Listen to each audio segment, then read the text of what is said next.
चटुआ विश्वनाथ मंदिर में भजन कीर्तन सहित राहस पूर्णिमा पालन। एरसमा ब्लॉक अंतर्गत चटुआ विश्वनाथ मंदिर में राहस पूर्णिमा धूमधाम रे पालित हो जाइछि।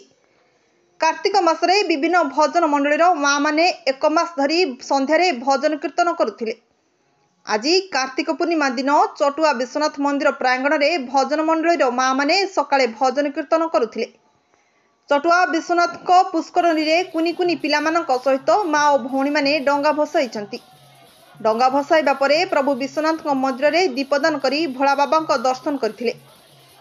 समस्त भक्त मानक पई चटुआ विश्वनाथ महंत तपन कुमार दास प्रसाद सेवन व्यवस्था करथिले।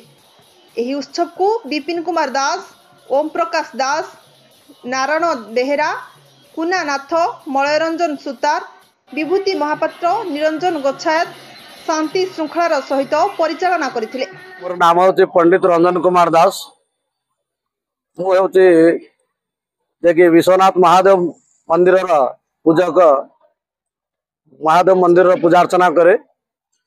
यही विश्वनाथ मंदिर रे पूजा अर्चना करने समय रे मु अनुभव करे एठा को जो भक्त मान आसंती सेमानंकर समस्त मनस्कामना पूर्ण होता है।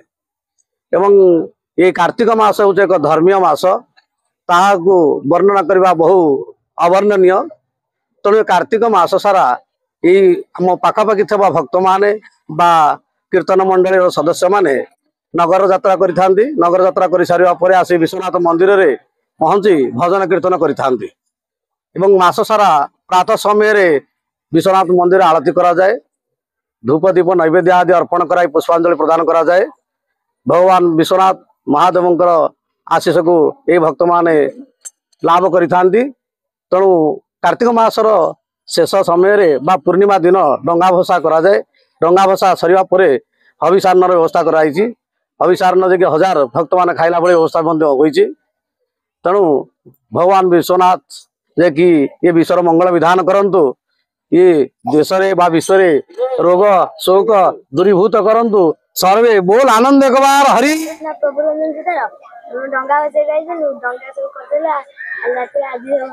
केते पिला बसिया पाई भल लगुच डंगा बसौच ठाकुर पाखे प्रसाद खाइछ। ब्यूरो रिपोर्ट धनुष एक्सप्रेस।